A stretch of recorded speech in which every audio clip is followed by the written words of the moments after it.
can we transform education through technology? My immediate and short response will be no, because education is human thing, but COVID-19 is going to push it online. We are pushing online. We are just talking about the technology. Why I feel that it cannot transform the whole education system? Because there are no technical fixes. First, it is important to remind ourselves that educational inequalities tend to be underpinned by the broader social inequalities in income, housing, health, as well as the social and cultural economic capital. So these are the things that if we talk too much technology, but digital technology was capable of addressing these of the problems that it would have done by now, because technology has been like, not, this is not the new thing. If it was supposed to transform whole society, whole education system, it would have been done much earlier, because technology we have been using till now since many years. So we also live in a society that more unequal, divided, and unjust than ever before. And if you go more deeper, then we see that technology solves nothing, because it resists imagining the. It's like, if you can say that it is important to resist imagining digital technology to be a ready fix or a solution. We talk about so many things, because there are many inequalities in schools, and there are more hindrance also, like obstacles in accessibility. First we have to understand those things. And it's like, if we just talk about the technology, we don't talk in a very deeper way, without being like education as a like lively humanly feel. So it's not going to help any, no transformation is going to happen. We frequently asked by the technologists to believe that a better form of education is just around the corner in 5, 10, or 20 years of time. Yet even if education provision is completely transformed in 10 years of time, there is no help to the school students of today, because these are the things that we are observing, and it's not the new thing. Again, I repeat. So education is the key factor of determining any life chances of all children and young people. So it is vital that attention is to be paid to the precedent of the current cohorts of the school students.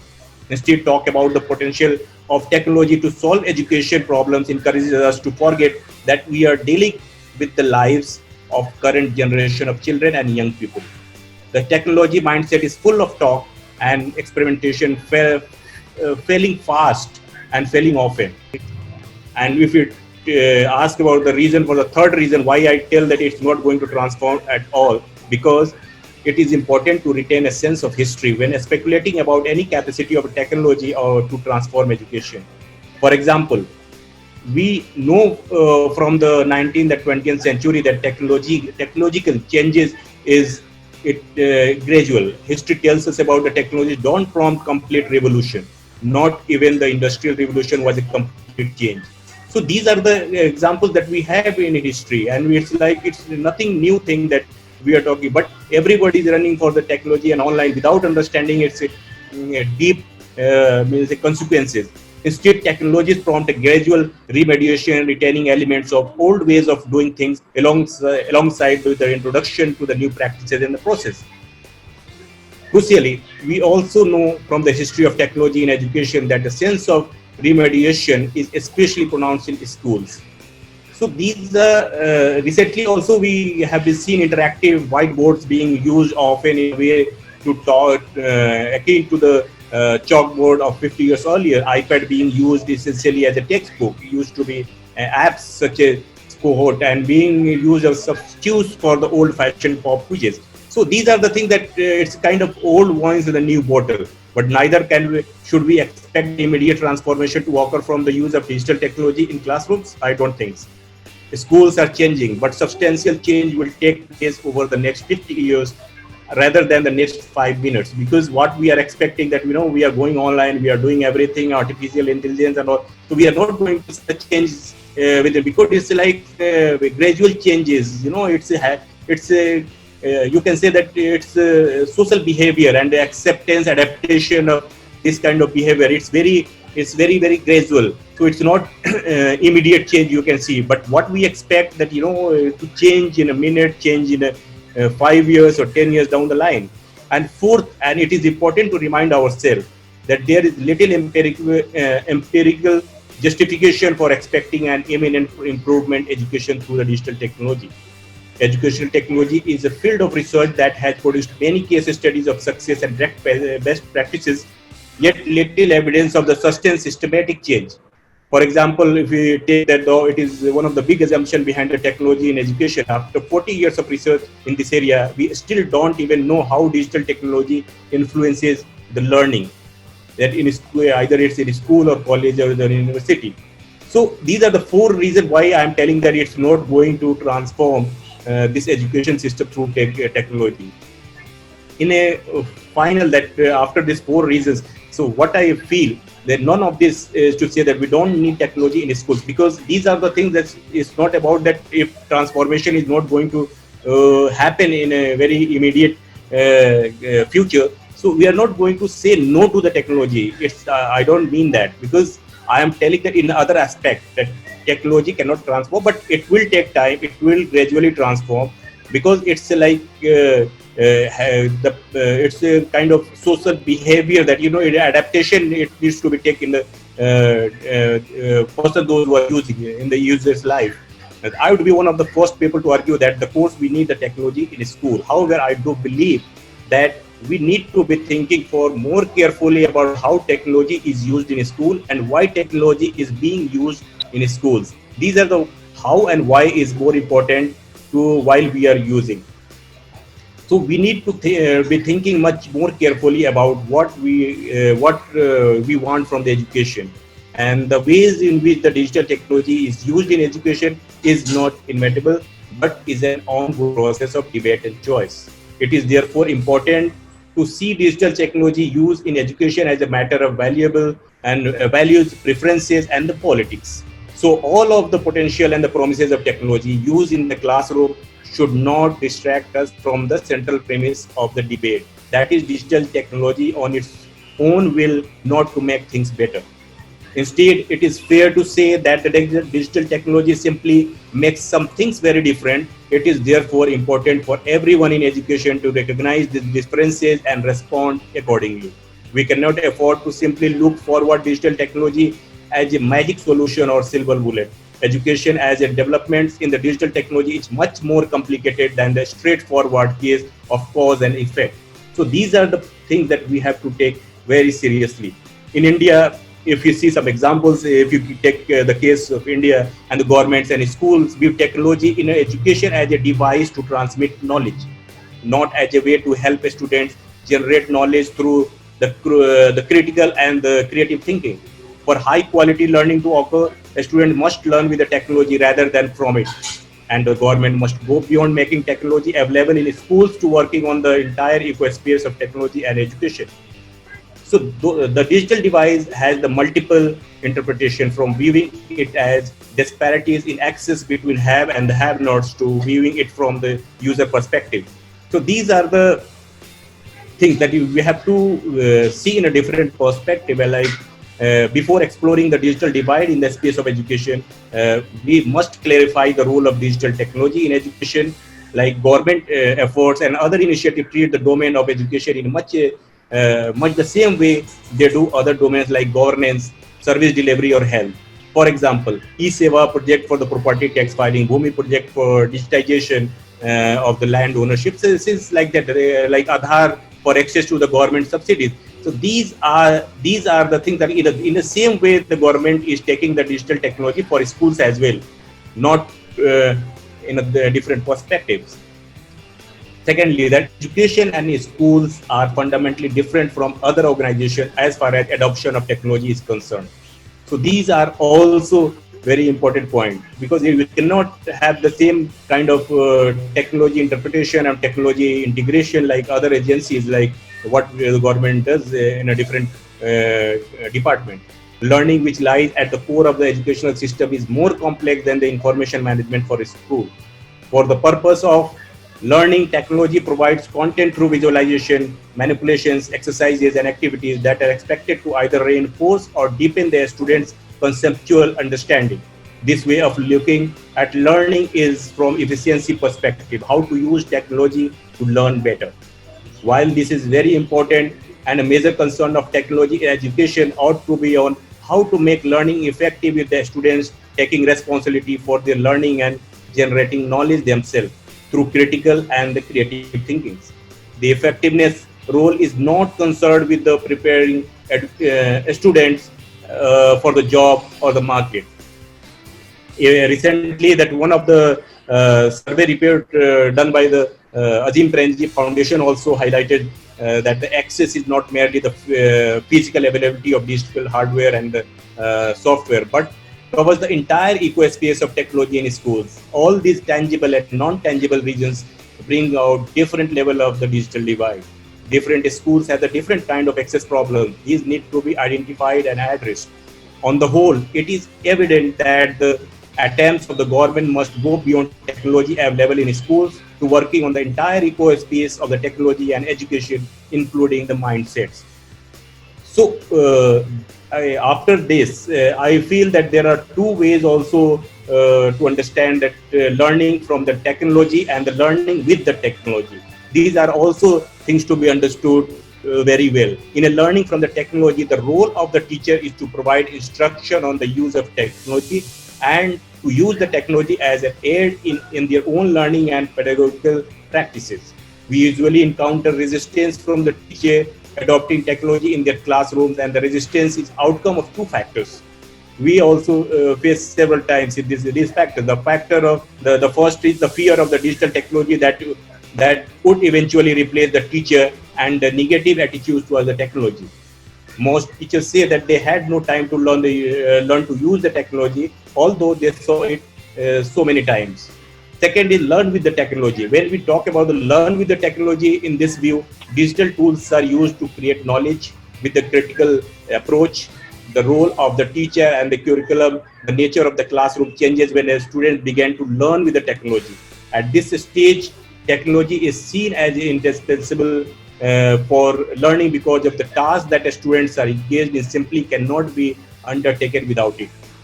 When children learn with the technology, there is a digital equity and educational equity.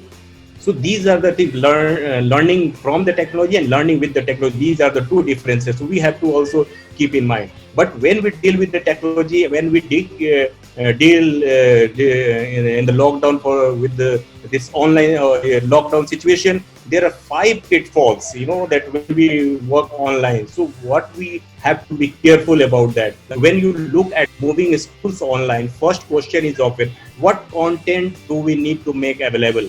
Immediately, everybody mind goes to uploading the chapters of the textbook, worksheet to the Google Classroom, and people often forget that the learning content is a small fraction of an effective learning experience. When people fall into the content trap online and learning has all the materials, but none of the heart. Students are just sitting there clicking next through the presentation and have been uploaded with the learning management system. It is painful to watch. You can see the kids sleeping sometime and go into coma while they sit there. It teaches kids to hate learning. It teaches them to learn. It teaches them that learning is boring. So these are the content trap that we should be very careful what type of content we are sharing. Most of the times we see the school teachers, they share a scanned copy of the textbook or something like that. So that makes boring, and that gives the impression to the students that it's boring and they don't find the interesting thing. So to avoid the content trap, it is very important to consider all the critical elements of learning and think about how to design them in a virtual space. For example, what do virtual conversations look like, or the virtual art projects? So what about the digital research? These are the thing that we have to think upon. There are lots of fun ways, to do races in a virtual space. You could certainly do a group exercise in front of the computer, but depending on the age of the kids. Again, that the second point, that don't just as I mentioned, that we usually see the textbooks scanned and all they are being uploaded. So these should be avoided, and the worksheet that it's going to be good. We should use the most of the worksheets that is good learning experience. It is actually going to be horrendously boring and painful learning experience.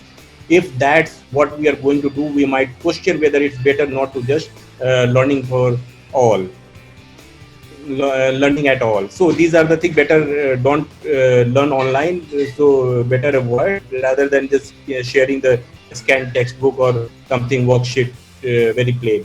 without creating the fun element into that. Second is the one size fits all trap. So it's like when we move to online environment, we should assume that one approach or type of activity will work for all students. Frankly, we should not assume this in the classroom either.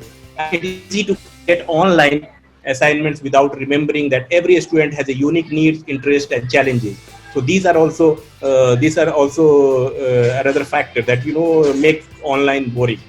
Fortunately, it turns out to be providing personalized experiences is one of the areas where online learning can improve the classroom experience. Since every kid is not sitting in the same classroom at the same time, there is no excuse to not to have them working on the variety of different activities that align to their own unique interest and strength. Fortunately, there are lots of digital tools to facilitate this. For some kids, it could be the simple and installing screen readers or using the voice command. And for others, it may mean breaking the content into smaller pieces and having more check-ins. And there are a variety of applications available online. So these are the things that we can have to have the diversity in the teaching materials. Third is the isolation trap. Teaching and the learning online doesn't mean learning alone, but many people forget that a school provides critical human interaction, a chance to engage with the friends, not only on social level, but also for learning. It also provides a chance for mentorship for an adult. There are a lot of different ways to do that online. In fact, I would urge it may be even easier to do the peer collaboration in the virtual spaces.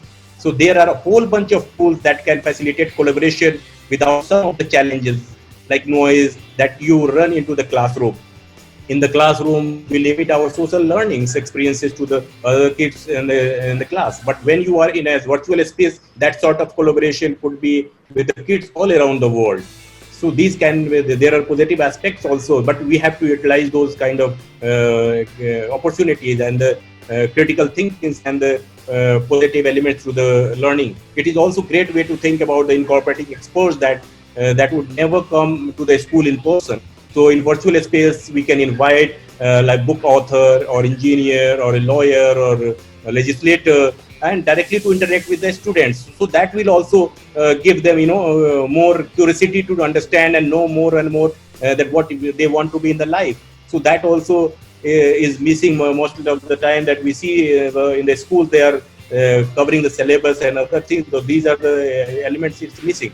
That access to the expertise at the global peer can make online learning much more connected environment than the traditional classroom. So these are the three elements. Now, fourth, we to come to the teaching transfer trap. Another big this pitfall is thinking that if you know how to teach the physical world, all you need to do is just log onto the online tool and you will be effective at teaching in a virtual world. This is just absolutely not true, because it's not necessary that if I'm a good teacher in the classroom, I may be the good teacher online as well. So this may thinking in that way, even the school or any institution is thinking that they can be the perfect teacher or the smart teacher on the online also. It's not very much correct. Of course, the basic foundation of learning are the same, but the way you manifest those in virtual spaces are very different. For example, if you are trying to assess your student learning online, a teacher who does not have experience of teaching online might revert to you using the multiple choice, test uploading worksheet. In the virtual classroom, there are far more options for assessing the learnings and that there were in the traditional classroom. But no teacher is born knowing how to do this. So that is also like, first capacity building of the teacher, the digital capacity building of the teacher, that how to bring that, all those things, with the same feel.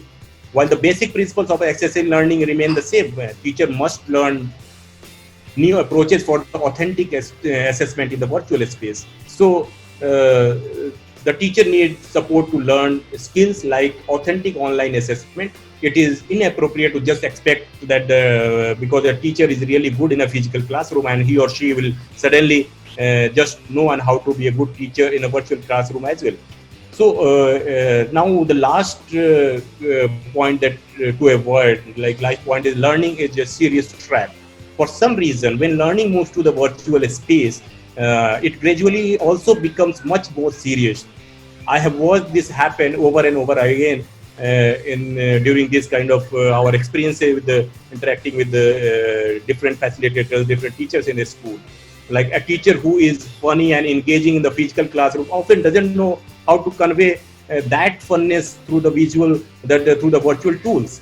When that happens, learning becomes very serious and honestly very boring. So these are also the aspects that but fortunately there are many simple ways to make it virtual classroom fun. So in virtual classroom, something as simple as playing music when people sign in session can completely change the tone and signal that is fun place we are going to learn and it's going to be fun.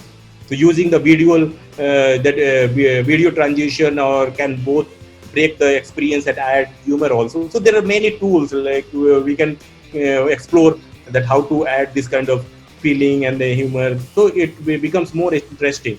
And ultimately, learning online can have many benefits, allow for new ways to engage and challenge students. But only if a school do not fall into these five traps.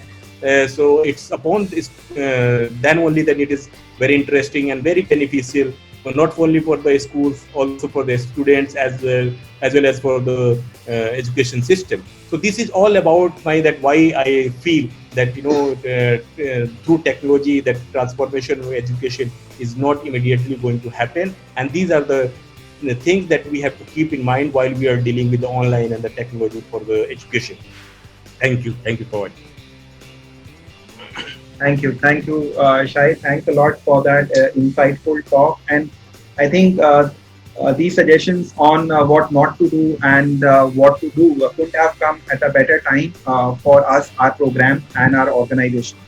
Like most of our organization, other players in edtech space, we are also exploring way ahead and strategizing, re-strategizing, and looking inwards in this time that this pandemic has given us, so as to be able to deliver better for future.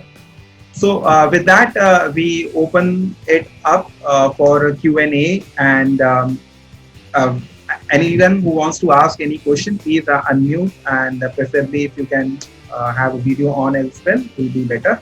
As Shahid said, it will be making online experiences richer. Yeah. So yeah, floor is open for Q&A.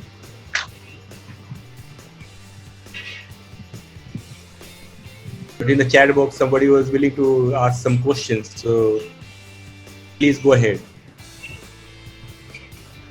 Okay, I'm also looking at the chat. Sorry, I was occupied admitting people. Anyway. So Fawaz, Jeevan here. Hi, Jeevan. Please go. Hi, Jeevan. Yeah. Hello, sir. So thank you for your session. It was quite good. I liked how you mentioned that the pace of technology adoption or changes has always been a bit slow. However, don't you think that we are at a stage where technology has progressively been adopted much faster? Like, for example, like how many of us are using our mobile phones. When I was in college, we had that Nokia model was the most popular model, and within a span of 10 years now, smartphone has become like almost the norm, and also that market is rapidly increasing. So don't you think, like, my question is therefore, like, these factors are actually accelerating the pace of technological usage? So that's a contradiction to what you shared before. Yeah, so I explained 2 points also in that: learning with technology and learning from technology. We are into the learning from technology, not learning with technology. So Right. These are the two differences, learning from technology, because we are using the technology, but we are not engaged with that with the critical thinking or the very innovative ideas to find out the best out of technology. So these are the things that we have to keep in mind, because we are very good that we are going great with the digital and all the things, but do you see the change? Do you see the digital divide going to be reduced, or something like the social disparities are going to be minimized due to this kind of fast-paced learning and other tools are coming in our life? So we don't see any change. Day by day, we are dividing on a different basis, like social basis or religion basis or something like it, because we are not getting the education, right education to learn and to adopt the positive vibes of the technology and all. We are learning from the technology, but not learning with the technology. So that is what that I wanted to differentiate. And these are the five traps that I mentioned. So that when you go deeper, you will find in each and every schools or in each and every places that where the online teachings are happening, you will see the same thing that what is happening. So these are being, they are getting trapped in those kind of points, and they have to understand. Because technology is like, it's like a complete, like, lots of opportunity, lots of potential it has, but do we know how to take the opportunity from this, and do you know how to use it very effectively, that in a right way? Otherwise it will be used, of course, everybody will be on the smartphone, everybody will be digitally enabled, but what we are going to get out of it? Are we really getting out of it what we wanted to achieve from this, or we are just paying money to the service provider or the manufacturer by using their tools and using their equipments and gadgets? So here we have to see, it's a very thin line, it's very thin line. If you just deeply get into it, then you can realize that yes, this is happening and this should not happen in any case. Sure, sir. Thank you. Question has come from Miss Seema. She is asking about, when we take online classes, how do we know that listeners are getting bored or not? So when you are taking online classes, so you are on video, so you can see the face. You can realize that if I am not interested, I will have so many other expressions like yawning, like not having like right question, right interaction, not being too much interactive. So these are the psychological or the behavior symptoms, that when you are bored or when you are not interested, so you show your behavior in the same way that even the kids also behave in the same way. So it's not very difficult to understand when you are engaging online. Through that you may understand, because if you are a teacher, you can easily understand that when you are teaching interesting subject, or when you are engaging a student, so you might be having lots of questions, lots of frank questions, like how it is happening, ma'am, how it will be done, ma'am. So, lots of questions will come, curiosity will be there. But when you I feel bored, either I will not have the question to ask, or I will feel that let it finish fast, or I feel sleepy or something, like in a different expression it will come. So automatically you can realize. Hope I'm able to give you the answer. Yeah, thanks, right. I also had that question. For benefit of a larger team who are not associated with the school's project as such, so it will be good if you take a minute to share your experiences of working with communities in a digital Sathi project. I think the question of accessibility is here with us, and it is not going to go anywhere anytime soon. So I think it will be very good for our teammates also to learn from your experience of digital Sathi.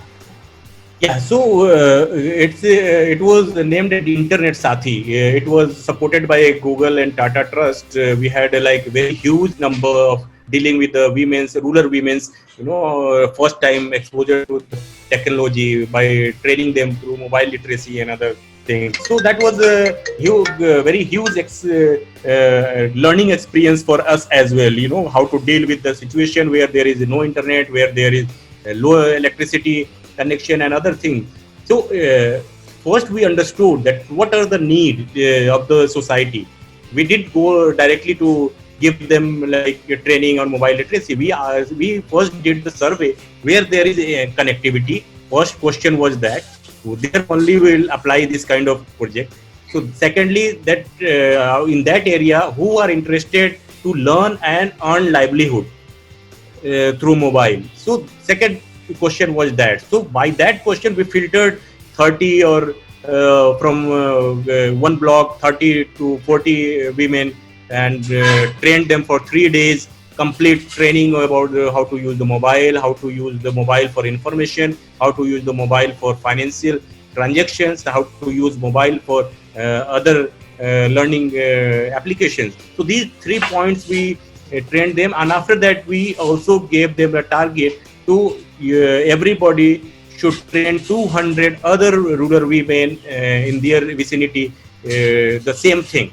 So that was the thing that initially it was very difficult. So that initiative was not just to create literacy in the society, but that was to create leadership in the society. Because when you train women and tell that go in the community and teach other women, so that involves your leadership ability, that involves your communication skill, that involves your well versed with the technology. These are three types of things involved in that.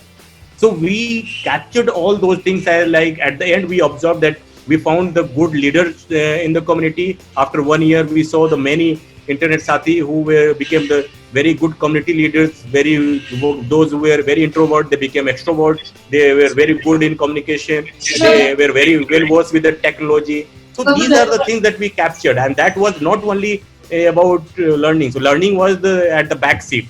So when you were very curious to know another thing, then automatically you will have the knowledge. Now what we have now, we have more than 10,000 women on the ground connected to us. So whenever we do survey, when we go for any kind of project, we use them very efficiently. So these are like any urban person, those who are very well versed with the mobile and technology, the same way that we find them in the rural areas.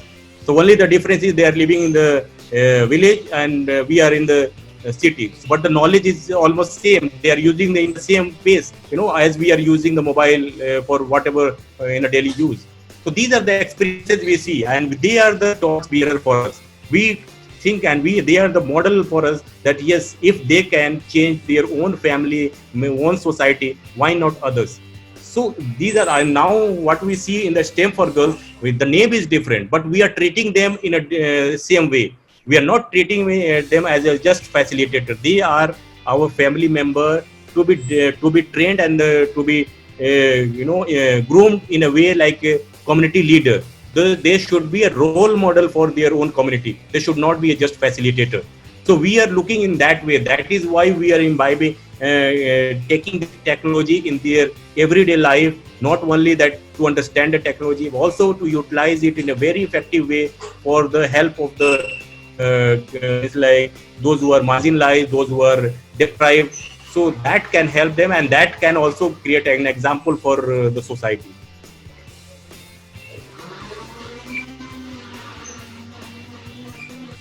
I have a couple of questions from Aja as well, our teammate in schools.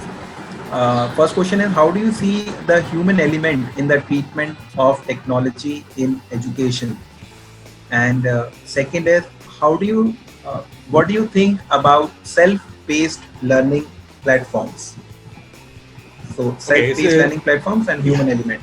Yeah, so it's a very good question. I just missed one example. Many of you must have known about the Coursera, the platform that they have the huge like learning materials. They are more than 10 years old, and they have been doing this kind of thing.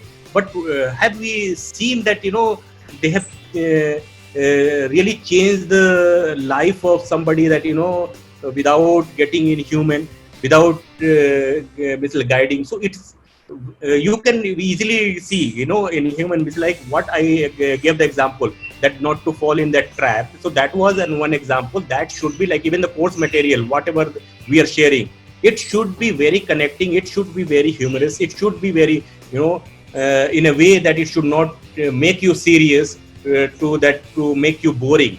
So that kind of element, it has to be added into that. So that is why that I gave that 5 points, like not to be into that trap. That same thing, that when you avoid those kind of mistakes, that definitely human element will join in, the human element will come in.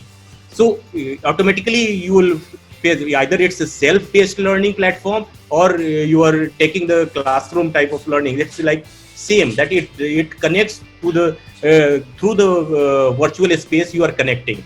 So it is like same element is required. It's not about the if you are learning alone or you are learning with a teacher. Maybe with the teacher you can also modify, you can change, but with the if you are not having that kind of element in the even the course material, in the course material is very serious, you cannot even change also. It's very difficult to change immediately, or unless the whole system is getting changed or the whole course material being changed. But in the classroom you may point out the teacher that the teacher style may be changed in the next classroom. So but when you avoid, as I mentioned in that five elements, that when you avoid those things, automatically the human elements will come in, and that the treatment of technology in the education will be live, and that will be more interesting and not boring. Hope, Ajay, that I am able to answer you. Thank you. And Jeevan has another question. If it's again pertaining to the accessibility. If learners do not have smartphone, how can that issue be addressed? Should government arrange subsidized phones in government institutions, considering that we are living in digital age now during COVID-19? In Tamil Nadu, the government has given laptops before. Yeah, Jeevan, it's very good that you highlighted this example. I wanted to give. What government does, they bring out the tender, and they give the tender to the manufacturer, that computer dealers or somebody, those who have no idea of this kind of operational part, and the tender comes and they dump it into the school, and it's lying there for 1 year, 2 year, and they hand over it to somebody else, some other agency to take over, and some other agency comes to give another training. So it's like, you see that how many agencies involved, and there is no ownership of things, so they don't take, anybody doesn't take the ownership. It's like something like the government deals with the different department, in the same way they also deal with the education department. So where there is no ownership and there is no attachment to it, and there is no understanding that how these things are valued and can be used, how can you think about using this technology humanly? So it's like it's like some object you are keeping in that way, and after 1 year somebody else is coming to take over, and another somebody else is coming to take over, and that one person is not aware about what happened and what are the pains involved in bringing all those things here. So these are the also things that in a government system, and that is why I also mentioned about that, like Aadhaar, like e-seva type of thing, that government also think that if you dump the infrastructure, education will run on its own. It's not going to happen at any cost. Accessibility can be the problem, accessibility or infrastructure can be the problem, but beyond that there is like learning with technology should be in the school, not from the technology. Otherwise these attitudes, unless they change the attitudes, it is going, they will give the laptops. What will happen? Every government comes and distribute the new gadgets to the student. What is happening? Nothing. We are at the same place where we were 5-10 years ago. So it's like, without understanding, without giving the ownership, without making it very interesting and very accountable. So it's going to be repeated again and again. And it's we are seeing these kind of mistakes. And even the Azim Foundation also pointed and highlighted this kind of mistakes being done by the government agencies. So they have to understand, they have to give some ownership, some accountability to the schools or somebody who is authority, not only for 1 year and shifting and transferring to other school and then he is disconnected. Because once he has built that rapport with the students, with the technology and all for 1 or 2 years, suddenly he has been transferred to the different school and left alone all the things with the different person who is coming new, and he has no interest, he doesn't know how to connect all those nodes. What will happen? This will be all waste. So these are also the gaps. These are also the gaps of the government and the policy makers. So they have to understand while investing, they have to understand the consequences and see the things, how it is going to be for the next 5 years, how it is going to be, who is going to take the ownership for next 5 or 10 years, that at least one generation come out of that and with the very good and critical thinkings. Otherwise, it will go round and round, and we will not achieve anything. Sure. So, like from what I can understand, Mr. Dr. Shahid is just Yeah, like you are sharing that unless that education system is reformed, unless yeah, the government departments, unless they change their way of functioning, yeah. just a mere transfer to technology will not yield much impact. Am I correct? Exact. Yeah, yeah, you are correct. And along with that, the school, those were I'm talking. You pointed out about the government schools, but when we talk about the private schools, it's nothing to do with the government or the mindset. It's the school management, and they are having their permanent setup and all. So now here that logic will not come, because it's like they are there. They are dealing with the 10 years, 5 years down the line. They are dealing with the students every year. In good schools, they are having even 20 years. The teachers are there. They are Mm. teaching and they are retiring there. So they are doing good job. But some elements like, making more interesting the online materials, making more interesting online teaching, these are the elements is missing. So here only these elements is required. But when you talk about the government, so it's like complete gaps, in a different level, in Right. that the policy making or deployment of the infrastructure. So everywhere that you see the gaps, and nobody is coordinating to each other. Everybody is doing their own work, and nobody is bothered about their what happened to the different department. Sure, sure. Thank you, sir. Okay. Okay. Thank you, Shahid. Thanks, Stephen. We have another question from Balwinder. She asks, agreed we will be a role model, but what if they do not have mobiles or technology for virtually connecting? And how can the social superstition thought that they have about stereotype gaps in community? If I'm getting it right, Balwinder, are you asking about gendered gaps in the access to technology? Can you please unmute and ask? अगर आप पूछना Yeah, चाहती हैं तो शायद ये yeah, I got the yes. question Okay. a bit. I got the question. If you want to repeat, then I'm okay with that. But what I feel, they're asking that we can be the role model. Maybe Balwinder ji is a teacher or facilitator, whoever they are into teaching and education system. So they want to be like a role model. But what about those who are not having access to the mobile or technology, and having the this kind of notion that if we give the mobile to the children, they will be spoiled, they will not be studying, they will be like using some for the different things. So I think that I'm right for that. You are asking that question, that how to deal with that situation. Yeah. Okay. Yeah. So the same thing. So this kind of examples we have already received while doing with the classroom in Assam and the Telangana, what we are doing with the STEM educations. So we faced. I'll give you one example, that when my facilitators contacted their parents to give the mobile for their classes, their parents agreed earlier that they gave the respect to the facilitator, but when the classes were supposed to begin, they didn't give. And after 2 days, again repeatedly, when the facilitator approached, why did you give? And they bluntly they answered that no, I don't want to give because they will be spoiled, they will not study, and they will just use for the game or the entertainment. So these are the notions we are already having in the. But why it is happening? Because even the parents are not having knowledge about the positive aspect of the technology, because they don't know that what else they can do with the technology rather than just talking or using for the video or chatting on the Facebook.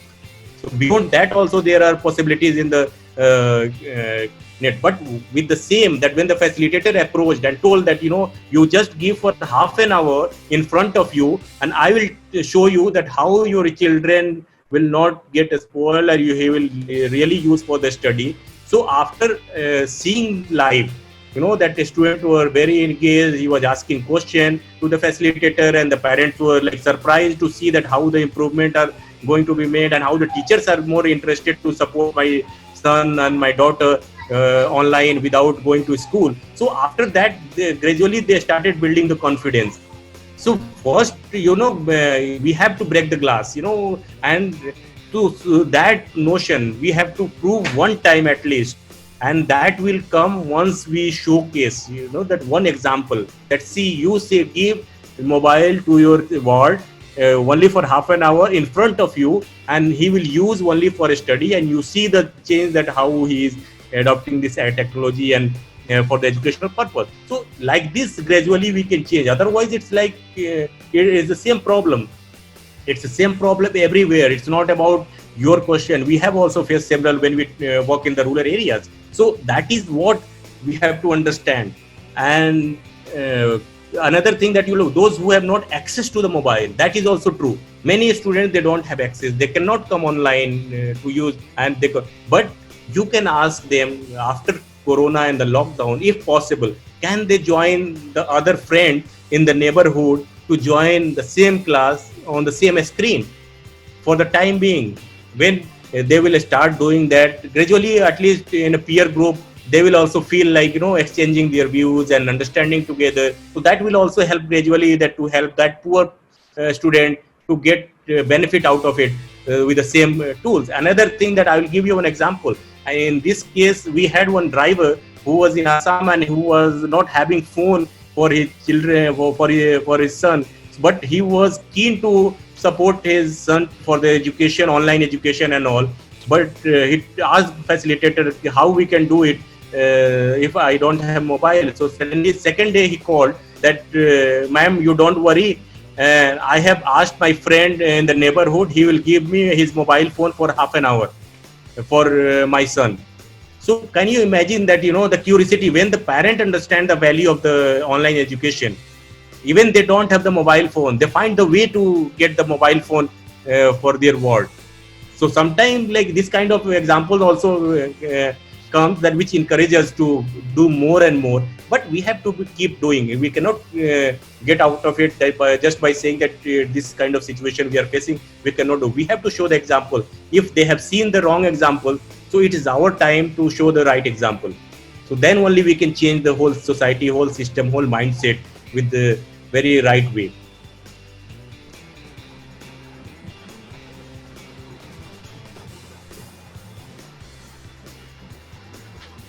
Thank you. Thank you. Anyone else? Any question?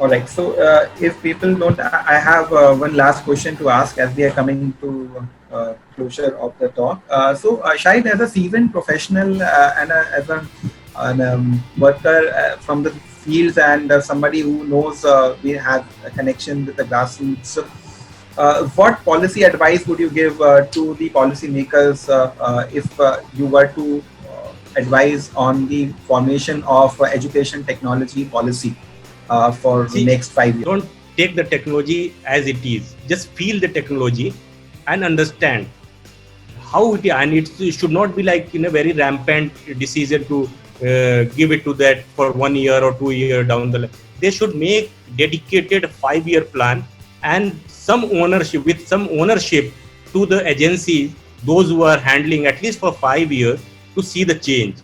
Otherwise, somebody will come and replace it and change it. So it is not going to happen, especially in the government sector. And for the policymakers, they make, but mostly these policies are not applied to the private schools because they have their own management and they have the very good regulation and other things. So they are doing very well. Just they have to add the value and these kind of human elements. Yeah, one more question. I see the same thing that what I gave example to Balvinder ji, that how to motivate them. One example you have to show. You have to talk to them.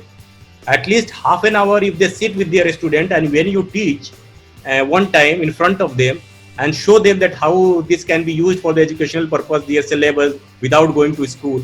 Definitely, I can give you the 80%. I'm sure that they will change their mind. And we have seen the change. We have seen in the examples in the past, we have done it. So I'm sure that they will also change. You have to try for that. Dr. Shahid, Jeevan here again. So Yeah. there are many now, like many prominent online apps like Byju's and all.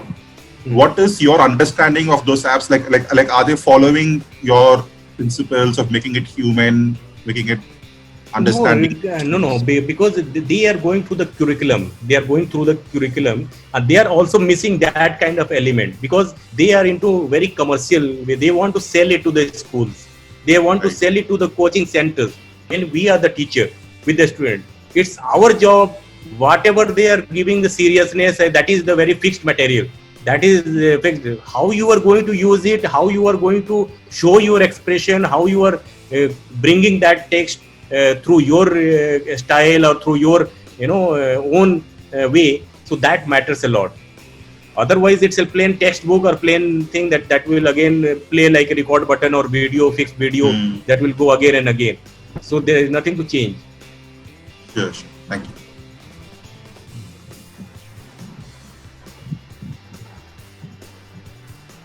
Thank you, Shahid. We have time for one last question if anybody has.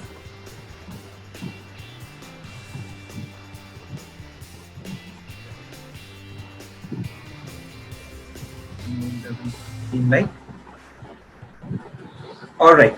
Then on that note, I thank Shahid for taking time out and sharing his rich experience of bridging the digital divide in the country. And I'm sure we do all appreciate the fact that we have long way to go. But these insights are very, very helpful. Thank you.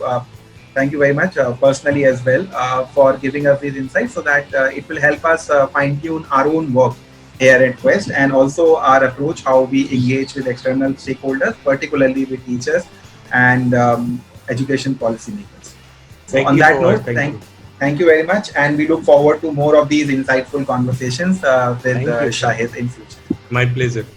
Thank you all. Thanks everybody that who has given time to listen, and we'll see again sometime soon.